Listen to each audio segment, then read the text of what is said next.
Vinny lay on the floor of Otto's bar, filthy and afraid. A man in a black suit stood above him and leaned down. Vinny flinched, as if the man might hit him. But instead, the almost too perfectly groomed man whispered into Vinny's ear just 2 words. "Wake up." Vinny woke up in a ball of sweat. He turned his head to make sure the man in the black suit wasn't there. The whisper felt so real, like it had the night before, and the night before that. He sat up and took a sip of water from the glass he always kept by the bed. Then he went to his desk and opened his MacBook Air. In the glare of the dark screen, he could see his hair, so thin nowadays. His eyes, always deep from the morning. It was Wednesday, April 18th, 2024, and he had a long day of work ahead of him. This is part 2 of Polybius, and we've been catapulted forward to 2024. If you don't remember the first part from last week, here's a quick recap. In 1982, 11-year-old Vinny and his best friends Jenna and Jim, the gruesome threesome, discovered a frightening arcade game called Polybius in an abandoned bar in their hometown of Barnaby, Oregon. Jenna and Jim got quite literally sucked into it, while Vinny chickened out and wouldn't play. But sometimes, people get a second chance. I learned all this from a person I met at San Diego Comic-Con, whose identity I'll reveal by the time this story is over. But first, here's the rest of Polybius.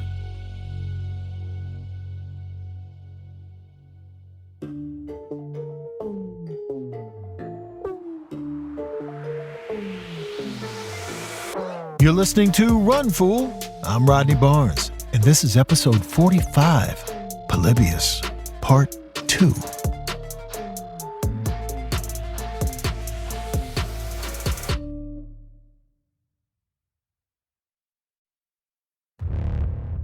The 2 men stood face to face with nothing but blood on their minds.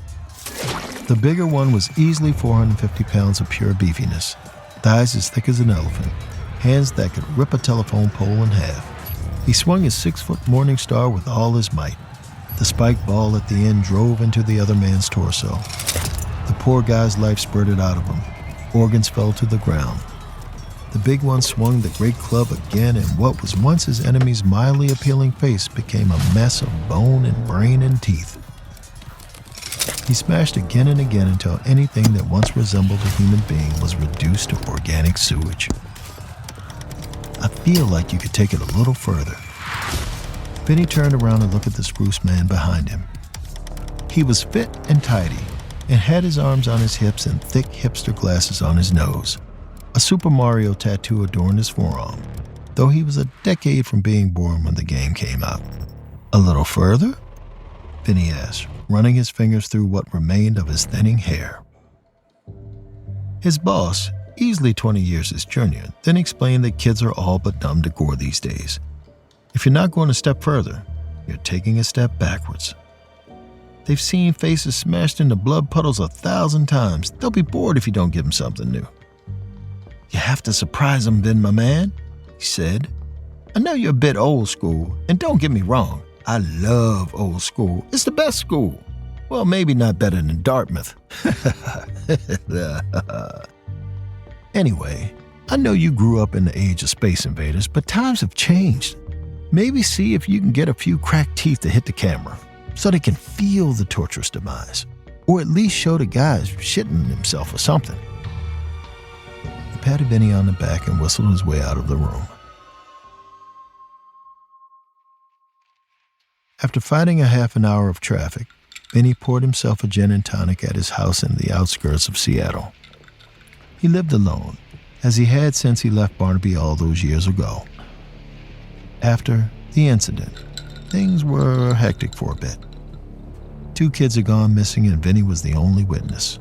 He was found a day later in the parking lot of an old movie theater in town, confused and alone and not sure how he got there. Remembering everything that happened to his friends and the 2 men in suits he saw while half unconscious on the floor of Otto's bar, but not much else in the hours after. He didn't have anything to say about what happened to the police, his parents, or anyone. What could he say? Jenna and Jim were sucked into an arcade game, the case in the local news hype ebbed quickly, as they do, and soon people stopped asking him questions. He grew up, left town, and went into the one business he knew anything about: video games. He worked for a couple of arcade game companies before transitioning to home consoles. Now he was the oldest, most vulnerable to layoffs game dev for a company that made extremely violent fighting games. He heard a knock at the door, probably more baby-faced canvassers. He opened the door and a woman with a disgruntled librarian look was standing there. She was about his age, gray hair, wearing a faded hippie dress, and she had her hand out for shaking. "Are you Vinny from Barnaby?" "My name is Terry. I'm Jenna's sister." Vinny spit the piece of ice in his mouth back into his glass. "Terry? Oh my effing God." He remembered her all right. After Jenna and Jim disappeared, the police hit wall after wall in their investigation. One day, a little girl came by the house. She looked at 11-year-old Vinny with tears in her eyes, asked him, "Do you know where my big sister is?" He wanted to tell her, but he lacked the courage and instead went into his bedroom and locked the door. He'd never forgotten the look in her eyes. Unadulterated disappointment, just like Jenna's before she was taken. Now, she was back, 42 years later, asking the same question. Vinny thought about his life. Never married, never happy really. Working for a piece of junk game company. No family or friends to speak of. Not like he had as a kid. Not like Jenna and Jim. And the friends who he deserted. He poured Terry a drink. And then he told her everything. Vinny opened the door to his 3-car garage and let Terry in. Well, it was supposed to be a garage, but he'd made it into something else. "Holy fudge," Terry said when she walked in. Vinny's garage was filled with arcade cabinets. Millipede, Shinobi, Arkanoid, Afterburner, Track and Field, Double Dragon. Terry went down the aisles Vinny had lined with games in awe. Ghost and Goblins, Dig Dug, Missile Command. Hell, there was even a Gorf, a Rainbow Islands, the story of Bubble Bobble 2, and... "Where the hell did you get a Burger Time?" Terry asked, feeling the joystick. Vinny explained that these were all authentic cabinets, not emulators meant to ape the original games. He'd been collecting them for decades, searching estate sales, auctions, conventions. He found a couple in Japan, spent a fortune on them, maintained them himself, opened them up twice a year to rid them of dust, kept the exhaust fan and bezels in good condition, cleaned the control panels, screens. His garage basically was a 1980s arcade now. He even had a vintage change machine. "There's one game missing," Vinny said. "Polybius," Terry said. "If we can find one, can we get Jenna back?" Vinny had thought about that question for 42 years, and he had no idea what the answer was. Vinny put his hand in his pocket and felt what was always there. It was his comfort object, his version of a child's favorite stuffy. He kept it with him all this time. A quarter. The very same coin that Jenna handed him before she and Jim were pulled into the machine. The very same coin he'd refused to drop into the slot to help his friends. "I've searched every inch of this earth for Polybius," Vinny said. "It doesn't exist. Not in any catalog, not any auction, not any collection on any continent. I've even spent entire days looking through garbage turned. Polybius is fiction. Made up. I sometimes wonder if I even saw it." Terry walked over to a machine and turned it on. Sinistar, the notoriously difficult shooter game from the 80s. Vinny played it thousands of times. He'd played every game in his garage arcade thousands of times. Tens of thousands. None of them held any secrets for him anymore. He knew every move, every Easter egg, every cheat code. No final boss could surprise him. or even slow him down. Why? Why had he spent his adult life collecting and learning these games, neglecting every other aspect of what one would call a life? Love, friendship, adventure. So why? He'd never really known until now. Until Terry showed up. He was training. When you think about businesses with criminally good sales, like your favorite bookstore or your favorite candle shop, sure, you think about an in-demand product, a premeditated brand, and scary good marketing. But an often overlooked secret is actually a business behind the business, making selling and buying simple. For millions of businesses, that business is Shopify. Nobody does selling better than Shopify. I can tell you that personally. Home of the #1 checkout on the planet. And the not-so-secret secret, with Shop Pay that boosts conversions up to 50%. Meaning way less carts going abandoned and way more sales going. So if you're growing your business, your commerce platform better be ready to sell wherever your customers are scrolling or strolling. On the web, in your store, in their feed, and everywhere in between. Businesses that sell more sell on Shopify. Upgrade your business and get the same checkout as that candle shop I was telling you about. Sign up for your $1 per month trial period at shopify.com/run, all lowercase. Go to shopify.com/run to upgrade your selling today. Shopify.com/run.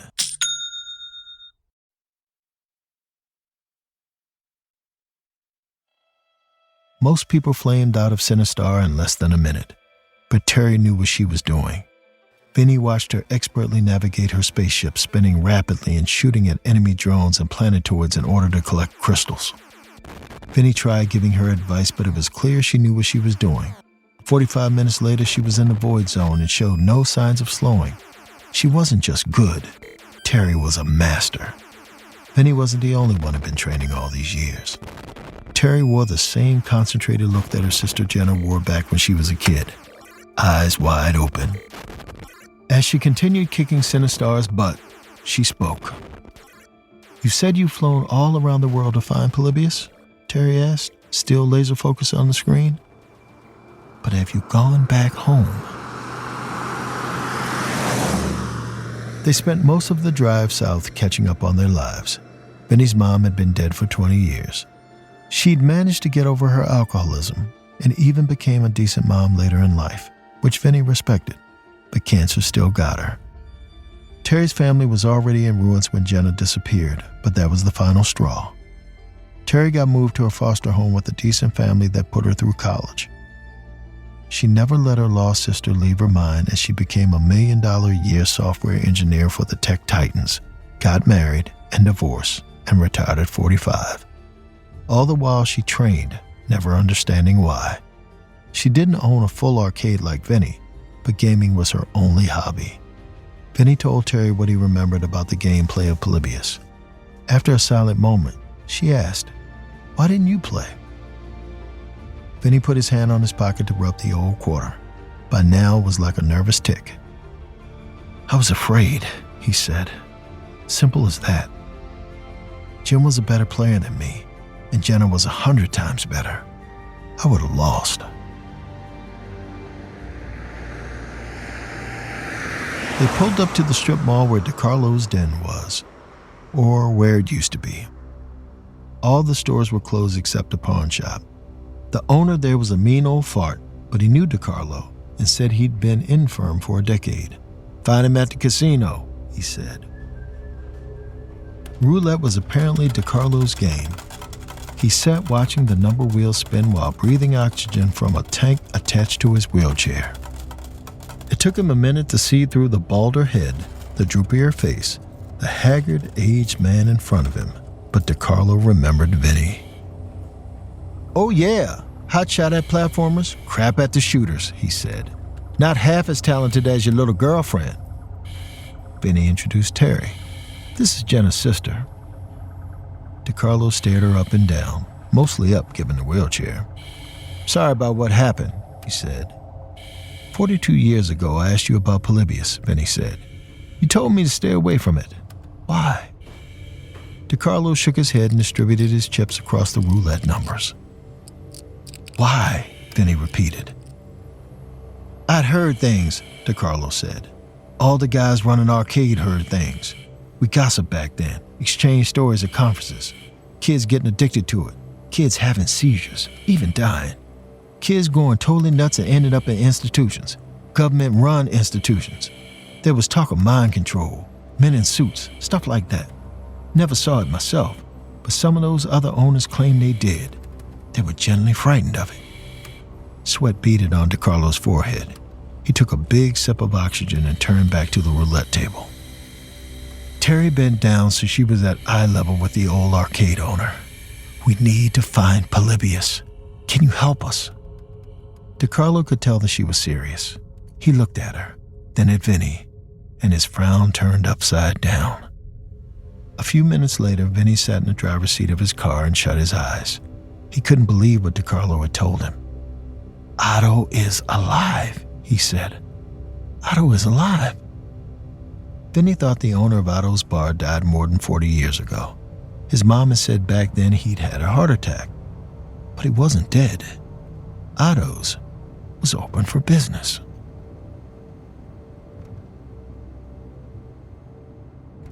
They drove through downtown Barnaby, where the local department stores had been replaced by antique shops, and the mom and pops replaced by lower-tier chain restaurants. They drove past the same places Vinny, Jenna, and Jim had bike passed on their last ever time together. Vinny could almost hear the baseball cards flicking over his spokes. They passed the factories, all closed now, their jobs sent overseas, and then they were at Otto's. Vinny turned the car off but kept his hands on the steering wheel. "Come on," Terry said, gently taking his hand. When he'd arrived there 42 years before, Otto's was a slightly rotting building with boarded-up windows, snakes in the bushes, and not much else going for it. Now, it was even worse. They carefully navigated the cracked stairs and missing boards on the front porch. The door was open, but Terry leaned in and knocked on it anyway. "Hello?" No answer, but Vinny heard a muffled voice from deeper inside the corroding house. "Hello?" Terry repeated. Still no answer, but they didn't come all this way to turn around. Vinny looked up at the sky one last time. It was twilight, and just like the last time he was here, clouds were moving in.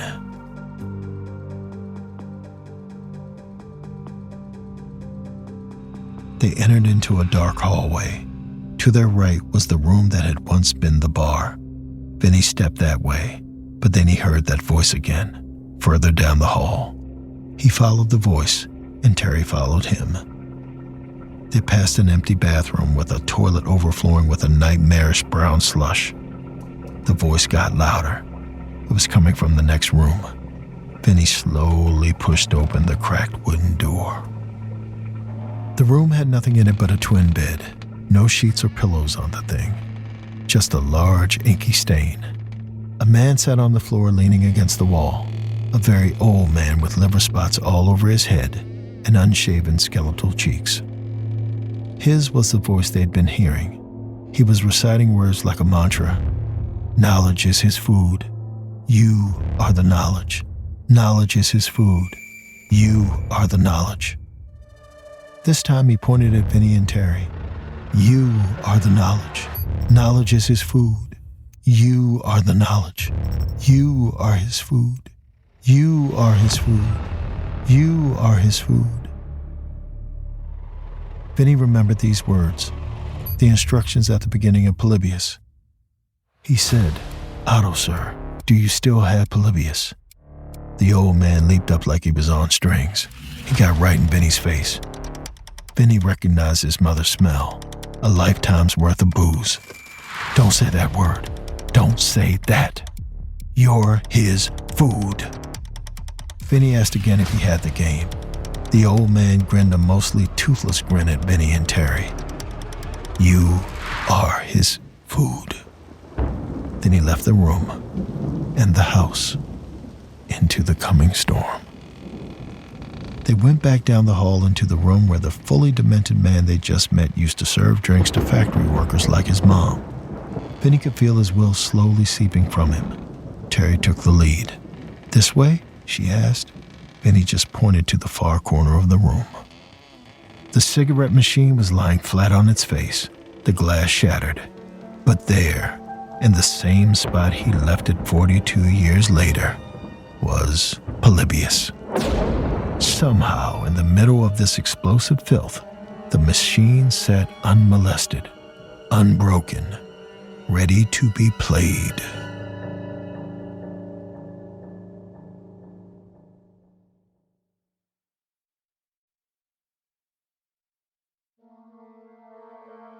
Terry plugged in the game and they stood back as it booted up.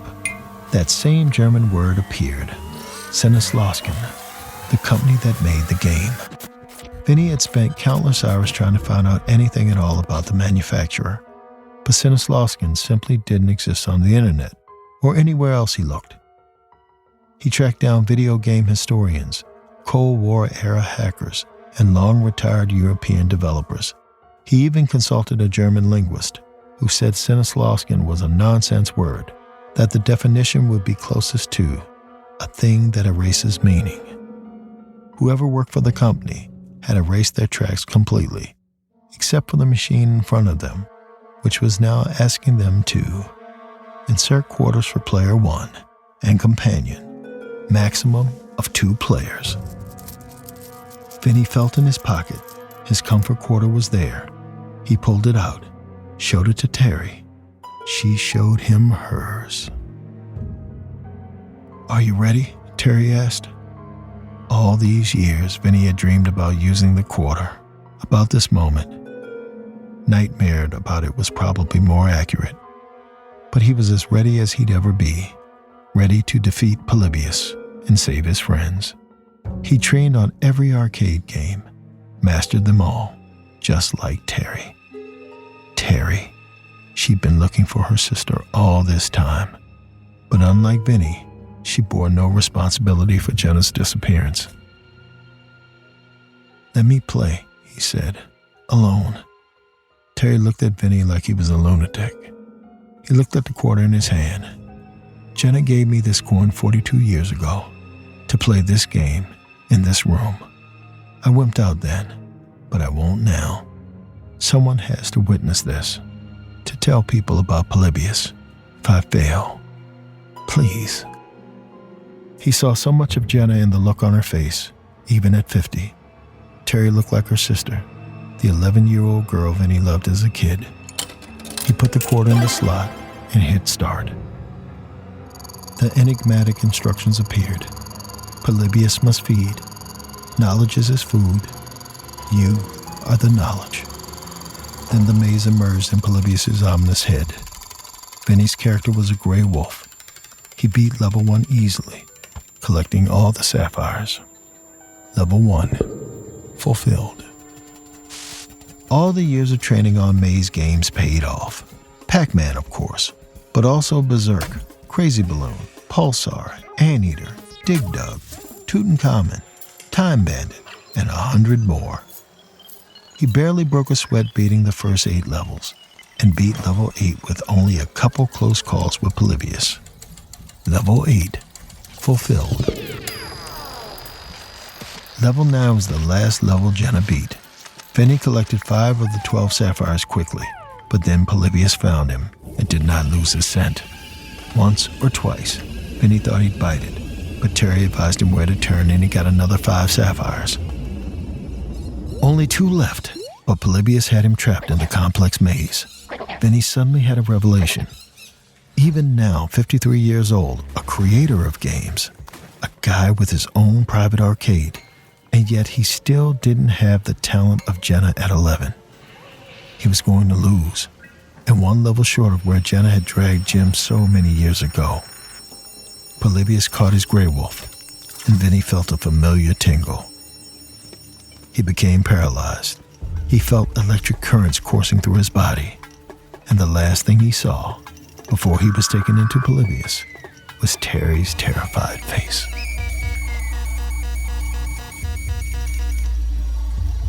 Vinny was in the game. He was himself, but a pixelated version.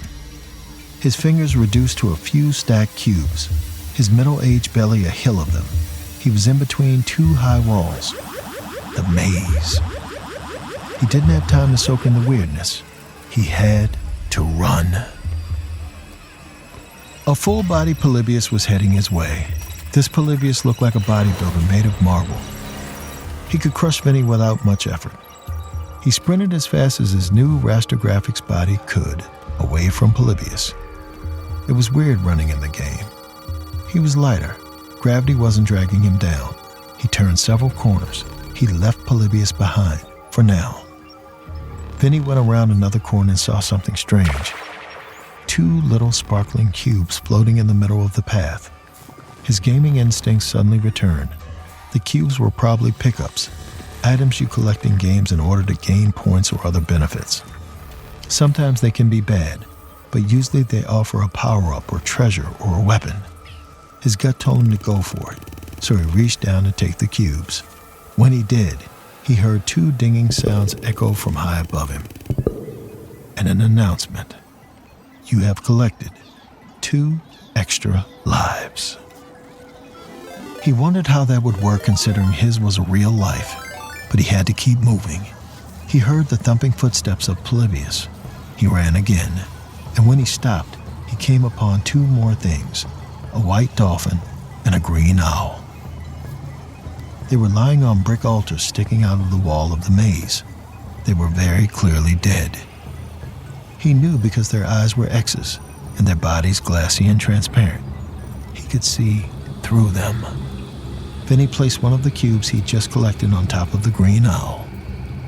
Player 2 resurrected. The owl suddenly grew color and then transformed into a pixelated Jim. Vinny couldn't believe his eyes. Jim was fashioned of 1980s graphics, but there he was, unbelievably still 11 years old, with his soda bottle glasses. Vinny wanted to hug the boy and ask him a million questions, but he knew he had to hurry. Polybius could and would be coming any minute. Plus he had another old friend to bring back. Vinny placed the second cube on the white dolphin and watched 11-year-old Jenna materialize. Player 1 resurrected.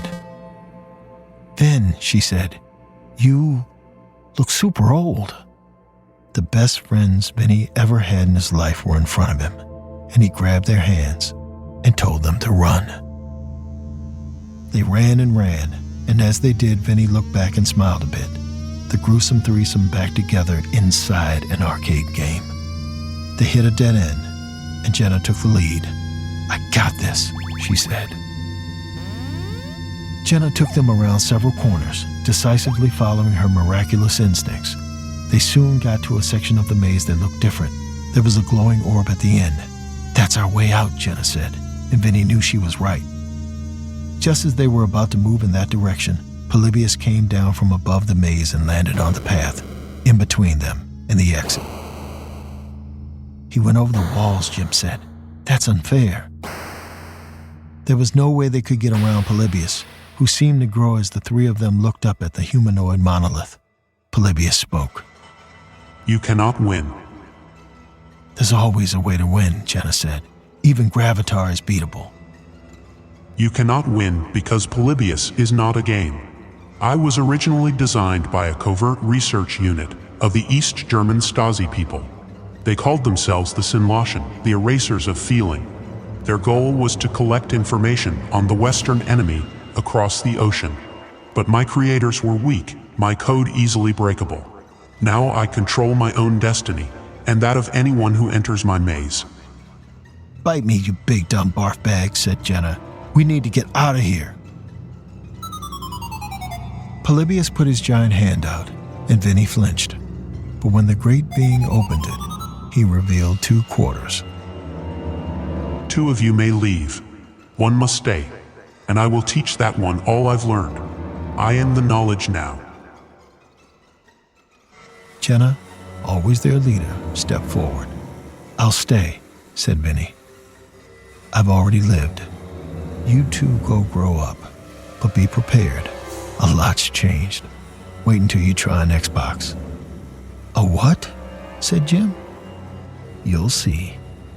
And Jenna, someone is waiting for you out there." Vinny watched as his friends took the quarters, walked through the orb, and back into the real world, and he followed Polybius towards the next level.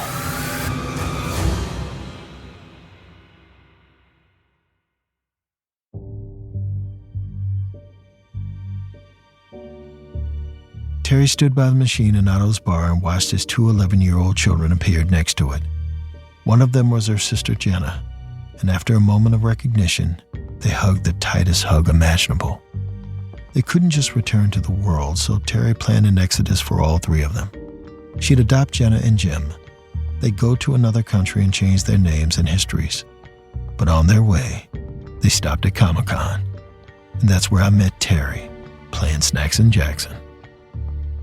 It's okay for me to say this publicly now because you'll never find them. They moved to a place so remote it makes Barnaby look like Midtown Manhattan. I met all three of them just before they crossed the border into Mexico. Terry and I hit it off talking about the arcades we'd grown up in.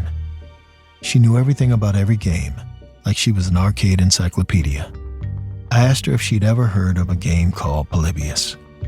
I knew she wasn't lying when she pointed at the children and told me they were the ones I'd heard rumors about.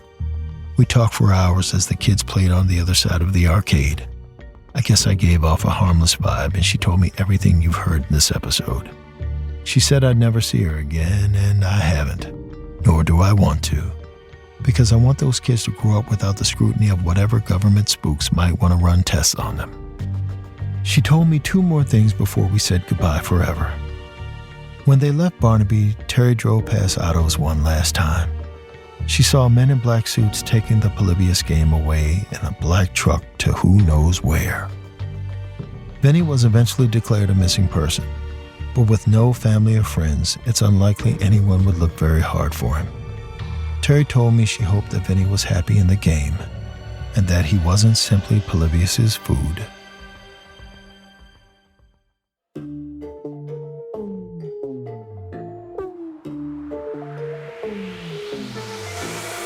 Run Fool is a production of Ballen Studios, Campside Media, and At Will Media. It is hosted and executive produced by me, Rodney Barnes. This episode was written by Sean Raviv and produced by Abakar Adan and Lee Mengistu. Editing by Abakar Adan. Sound director, designer, and mixer is Kevin Seaman, and artwork by Jessica Clogston-Kiner. Coordinating producer is Avery Siegel. Production support by Jeremy Bone and Cole Lacasio. Special thanks to our operations team, Doug Slaywin, Ashley Warren, Sabina Mara, and Destiny Dingle. Executive producers at Ballen Studios are MrBallen, Nick Witters, and Zach Levitt. Executive producers at Will Media are Will Malnati and Rosie Guerin. Executive producers at Campside Media are Matt Scher, Josh Dean, Vanessa Gregoriadis, and Adam Hoff. Thanks for listening, and see you next week.